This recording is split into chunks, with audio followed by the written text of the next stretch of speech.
Welcome to Ashwini ಕನಸು blog. ಎಲ್ಲ ಹೇಗಿದ್ದೀರಾ? ಚೆನ್ನಾಗಿದ್ದೀರಾ ಅನ್ಕೋತೀನಿ ಫ್ರೆಂಡ್ಸ್. ಹಾಗೆ ಇವತ್ತಿನ ಒಂದು ಮೋಟಿವೇಶನ್ ವಿಡಿಯೋ ಬಂದು ಫ್ರೆಂಡ್ಸ್, ಏನು ಗೊತ್ತಾ, ನಮ್ಮ ಜೀವನದಲ್ಲಿ ನಾವು ಬದಲಾಯಿಸ್ಕೋಬೇಕಾರೋ 10 ಅಭ್ಯಾಸಗಳು ಯಾವ್ಯಾವು, ಅದ್ರ ಬಗ್ಗೆ ನಮ್ಮ ಜೀವನದಲ್ಲಿ ಎಷ್ಟು ಒಳ್ಳೆ ದಿನಗಳನ್ನ ನಾವು ಕಾಣ್ಬೋದು ಅನ್ನೋದ್ರ ಬಗ್ಗೆ ನಾನು ಇವತ್ತು ತಿಳಿಸ್ಕೊಡ್ತೀನಿ ಫ್ರೆಂಡ್ಸ್. ನಮ್ಮ ಜೀವನದಲ್ಲಿ ನಾವು ಯಾವತ್ತೂ ಬದಲಾವಣೆ ಅಂತ ನಡಿಬೇಕೇ ಹೊರತು ಅಭ್ಯಾಸಗಳನ್ನ ರೂಢಿ ಮಾಡ್ಕೋಬೇಕು, ಇದು ನನ್ನ ದಿನಚರಿ, ಇದು ನನ್ನ ಜೀವನ, ಇದು ನಂದಿದು ಅಂತ ಅಂದ್ಕೊಂಡು ಯಾರು ಆ ಜೀವನಕ್ಕೆ ಒಂದು ಅರ್ಥ ಮಾಡ್ಕೊಂಡಿರ್ತಾರೋ ಆ ಜೀವನದಲ್ಲಿ ಖಂಡಿತ ಒಂದು ಗೆಲುವು ಅನ್ನೋದಿರುತ್ತೆ. ಫ್ರೆಂಡ್ಸ್, ಏನು ಗೊತ್ತಾ, ಬೆಳಿಗ್ಗೆ ಬೇಗ ಹೇಳೋದು, ಫಸ್ಟ್ ನೈಟು ಬೇಗ ಮಲಗಿ ಬೆಳಿಗ್ಗೆ ಬೇಗ ಹೇಳೋದನ್ನ ಒಂದು ಅಭ್ಯಾಸ ಮಾಡಿಕೊಂಡ್ರೆ, ಯಾಕಂದರೆ ಬೇಗ ಎದ್ದಷ್ಟು ನಾವು ಸೋಂಬೇರಿತನ ಅನ್ನೋದನ್ನ ಬಿಡ್ತೀವಿ, ನಮ್ಮಲ್ಲಿ ಒಂದು ಛಲ ಇರುತ್ತೆ. ಲೇಟಾಗಿ ಆಗೋ ಕೆಲಸ ಬೇಗ ಆದರೆ ಆ ದಿನ ಫುಲ್ ಆ್ಯಕ್ಟಿವ್ ಆಗಿದ್ದಂಗೆ. ಬೇಗ ಮಲಗಿ ಬೇಗ ಹೇಳಬೇಕು, ರಾತ್ರಿ ಲೇಟಾಗಿ ಮಲ್ಕೊಳ್ಳೋದು, ಬೆಳಿಗ್ಗೆ ಲೇಟಾಗಿ ಹೇಳೋದು, ಅದು ಸೋಂಬೇರಿತನಗಳ ತುಂಬ ಅದ್ಭುತವಾದ ಒಂದು ಲಕ್ಷಣ ಅಂತಲೇ ಹೇಳ್ಬೋದು. ಎರಡನೇದು ಬಂದು ಸಾಧ್ಯ ಆದಷ್ಟು ಒಂಟಿಯಾಗಿರೋದನ್ನ ಕಲೀರಿ.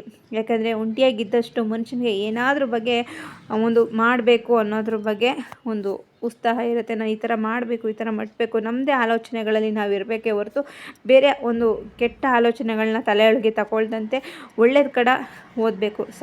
ಮೂರನೇದು ಬಂದು ಸಾಧ್ಯ ಆದಷ್ಟು ಪುಸ್ತಕಗಳನ್ನ ಓದುವ ಅಭ್ಯಾಸಗಳನ್ನ ನಾವು ಮಾಡ್ಕೋಬೇಕು. ಯಾಕಂದರೆ ನಾವು ದಿನನಿತ್ಯ ಒಂದೊಂದು ಕಲಿತಾ ಇರ್ತೀವಿ, ಪುಸ್ತಕ ಪೇಪರ್ಗಳು ಇವುಗಳನ್ನ ಓದ್ತಾ ಇದ್ದರೆ ದಿನಕ್ಕೊಂದೊಂದು ಬದಲಾವಣೆಗಳು ನಮ್ಮ ಜೀವನದಲ್ಲಿ ಪ್ರಪಂಚ ಜ್ಞಾನ ಅನ್ನೋದು ನಾವು ಕಲಿತೀವಿ. ಏನು ಒಳ್ಳೆಯದು ಕೆಟ್ಟದ್ದು ಎಲ್ಲ ನಮಗೆ ಕಲಿಯುವಂಥದ್ದು. ಅತಿ ಹೆಚ್ಚು ಮೊಬೈಲ್ನ ಯೂಸ್ ಮಾಡೋದಕ್ಕಿಂತನೂ ಬುಕ್ಕು ಪೇಪರ್ಗಳನ್ನ ಓದೋದ್ರಿಂದ ಒಂದು ಒಳ್ಳೆಯ ಅಭ್ಯಾಸ ಅನ್ನೋದು ಸಿಗುತ್ತೆ. ಮೂರನೇದು ಬಂದು ಫ್ರೆಂಡ್ಸ್, ನಾಲ್ಕನೇದು ಬಂದು ಸೋಲನ್ನ ಬೇಗನೆ ಒಪ್ಕೊಳ್ಳೋಕೆ ಹೋಗಬೇಡಿ. ಯಾಕೆಂದರೆ ಸೋಲಲ್ಲೂ ಸನ್ಮಾನ ಇರುತ್ತೆ ಅಂತ ನಿಮಗೆಲ್ಲ ಗೊತ್ತು. ಸೋಲನ್ನು ಬೇಗ ನಾವು ಸೋತ್ಬಿಟ್ವಿ ಅನ್ನೋ ಒಂದು ಮನಸ್ಸಿಗೆ ತಗೋಬೇಡಿ, ಅದನ್ನು ಬಿಟ್ಬಿಡಿ, ಆ ಅಭ್ಯಾಸನ ಬಿಟ್ಬಿಡಿ. ಸೋಲು ಅನ್ನೋದೇ ನಿಮ್ಮ ಲೈಫಲ್ಲಿ ಇರಬಾರ್ದು ಅನ್ನೋ ಅಭ್ಯಾಸನ ಬಿಡಿ. ಗೆಲುವೇ ನನ್ನ ಹತ್ರ ಇರೋದು ಅಂತ ಅಂದ್ಕೊಂಡಿರಿ. ಮತ್ತು ಹಾಗೆ ಬಂದು ಒಳ್ಳೆಯ ಸ್ನೇಹಿತರ ಸಹವಾಸ ಮಾಡಿ. ಯಾಕೆಂದರೆ ಒಳ್ಳೆಯ ಸ್ನೇಹಿತರು ನಿಮ್ಮ ಜೀವನಕ್ಕೆ ಬುನಾದಿಯಾಗಿರಬೇಕೇ ಹೊರತು ಕೆಟ್ಟ ಸ್ನೇಹಿತರ ಸಹವಾಸ ಮಾಡಿ ನಿಮ್ಮ ಜೀವನಗಳನ್ನ ಹಾಳು ಮಾಡ್ಕೋಬೇಡಿ. ಯಾಕಂದರೆ ಒಂದು ಸ್ನೇಹಿತ ಅನ್ನೋದೊಂದು ತೊಗೊಳೋದಕ್ಕೂ ಹಿಂದೆ ಮುಂದೆ ನೋಡೋವಂಥ ಕಾಲ ಇವಾಗ. ಅವಾಗ ಒಳ್ಳೆಯದು ಕೆಟ್ಟದ್ದು ಚಾಯ್ಸ್ ಮಾಡೋದು ನಿಮ್ಮ ಕೈಲೇ ಇರುತ್ತೆ. ಅದನ್ನು ನೋಡಿ ಮಾಡಿ ಚಾಯ್ಸ್ ಮಾಡ್ಕೊಳ್ಳಿ. ನಿಮ್ಮ ಜೀವನಕ್ಕೆ ಒಂದು ಒಳ್ಳೆಯ ದಿನಗಳಿಗೆ ಒಂದು ಅಭ್ಯಾಸ ಅಂತಲೇ ಹೇಳ್ಬೋದು.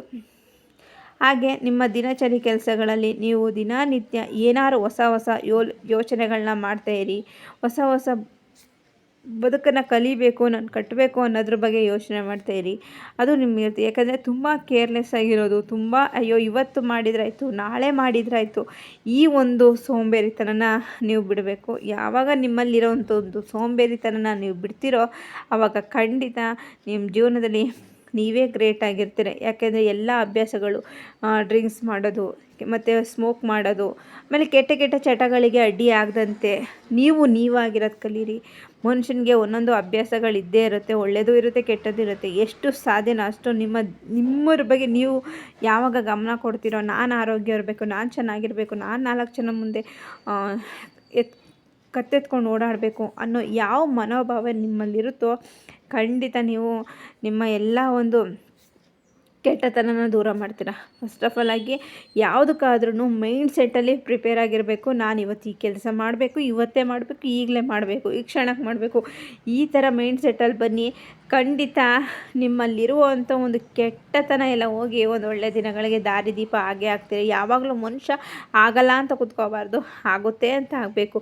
ನಮ್ಮಲ್ಲಿ ಇವತ್ತು ಕೈಲಿ ದುಡ್ಡಿಲ್ಲ ಅಂದ್ರೂ ನಾನೇನೋ ಒಂದು ಮಾಡ್ತೀನಿ, ನಾನೇನೋ ಒಂದು ಆಗುತ್ತೆ ನನ್ನ ಕೈಲಿ ಆಗಲ್ಲ ಅನ್ನೋದಿಲ್ಲ ಅನ್ನೋದನ್ನ ಮೈಂಡ್ ಸೆಟ್ಟಾಗಿ ನೀವು ತೊಗೊಂಡ್ರೆ ನಿಮ್ಮ ತಲೆ ಒಳಗೆ ಖಂಡಿತ ನಿಮ್ಮ ಜೀವನ ಅಂತೂ ಸಖತ್ತಾಗಿರುತ್ತೆ.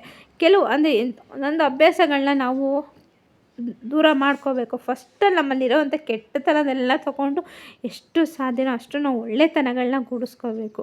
ಬದಲಾವಣೆಗಳನ್ನ ಜೀವನದಲ್ಲಿ ಮಾಡ್ಕೋಬೇಕು. ಬೇಗ ಹೇಳೋದಾಗಲಿ, ಹಿರಿಯರಿಗೆ ಗೌರವ ಕೊಡೋದಾಗಲಿ, ನಾವು ಊಟ ತಿಂಡಿಲೇ ಆಗಲಿ, ಸ್ನೇಹಿತರ ಸಹವಾಸ ಆಗಲಿ, ಪ್ರತಿಯೊಂದರಲ್ಲೂ ನಾವು ಯಾವಾಗ ಮುನ್ನೋಡಿಯಾಗಿರ್ತೀವೋ ಆವಾಗ ನಮ್ಮ ಜೀವನದಲ್ಲಿ ಒಳ್ಳೆಯ ದಿನಗಳಿರುತ್ತೆ.